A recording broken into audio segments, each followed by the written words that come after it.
Okay, hai, Assalamualaikum dan salam sejahtera. Selamat datang ke podcast FCAP. Untuk episod kali pertama pada hari ini, kita bawa khas alumni FCAP, Encik Syafiq Hanif yang merupakan graduan FCAP 2014. Untuk permulaan, boleh ke Encik Syafiq perkenalkan diri dulu, kongsikan sedikit latar belakang dan juga perjalanan kerjaya selepas tamat belajar di FCAP. Saya nak ucapkan pertama kali terima kasih kepada UTHM sebab jemput saya kembali untuk memberi sedikit cerita berkenaan dengan perjalanan lah selaku sebagai alumni di UTHM. Masa saya belajar dikenali sebagai FKAS lah, Fakulti Kejuruteraan Awam dan Alam Sekitar. So dia belum tukar jadi FCAP lagi lah. So pada tahun 2014 berjaya graduate tanpa sebarang repeat paper, alhamdulillah.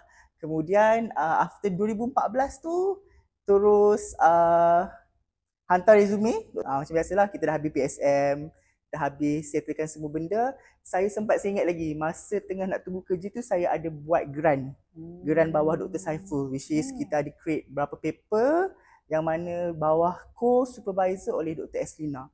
Saya dengan tim saya ada produce beberapa paper lah dalam jurnal. So lepas tu saya macam fikir yang mana, okay, waktu ni aku dah kena cari kerja. So waktu tu lah saya dah hantar resume. Alhamdulillah saya dapat satu tawaran berada di tawaran kerja yang mana di bawah Perbadanan Pengurusan Sisa Pekerjaan dan Pengurusan Awam yang dikenali sebagai SW Corp, salah satu agensi di bawah Kementerian Perumahan dan Kerajaan Tempatan.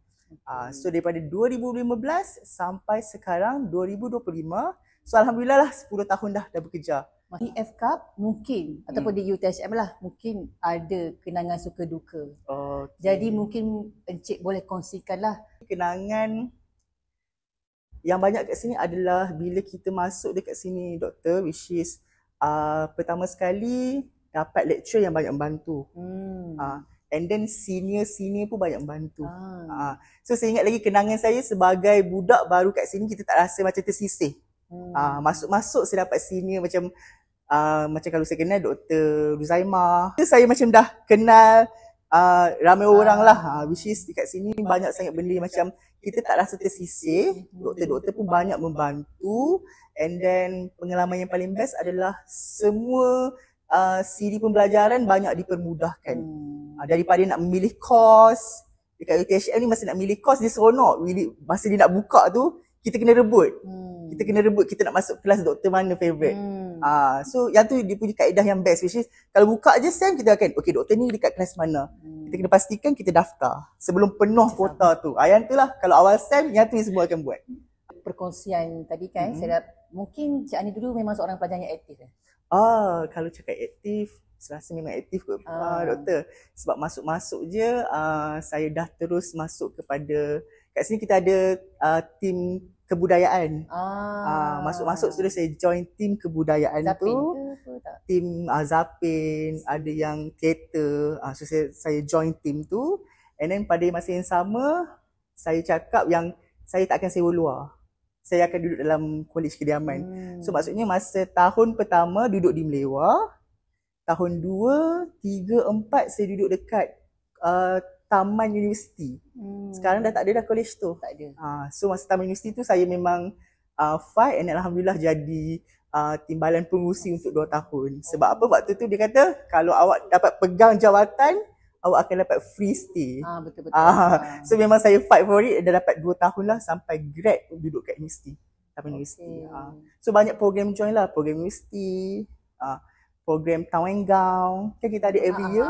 Boleh kongsikan tak bagaimana perjalanan pembelajaran di FCAP UTHM ni membantu dalam alam kerjaya sekarang? Dalam alam kerjaya, tidak kisahlah segi akademik ataupun bukan akademik. Okay, so kalau kita nak bekerja di luar, which is kita kena ada satu, which is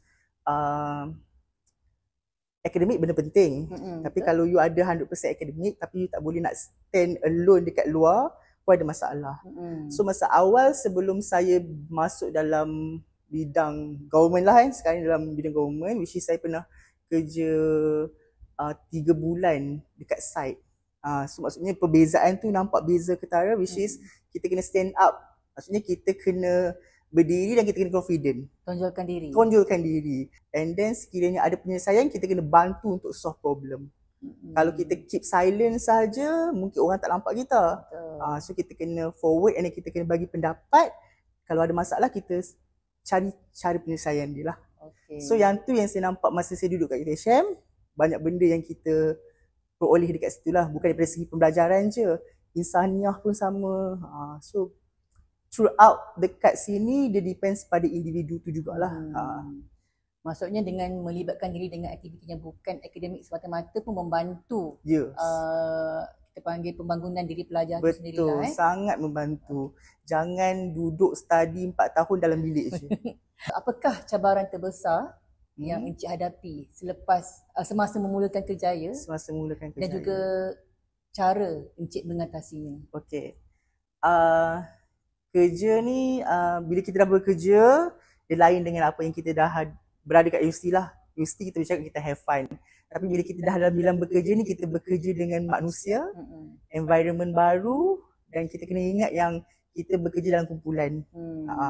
So, first kali advice adalah macam saya cakap tadi, kena stand macam kena nampak, tunjukkan diri, tak boleh silo, kena berkumpulan bekerja dan kena pastikan kalau ada permasalahan kita kena solve bersama.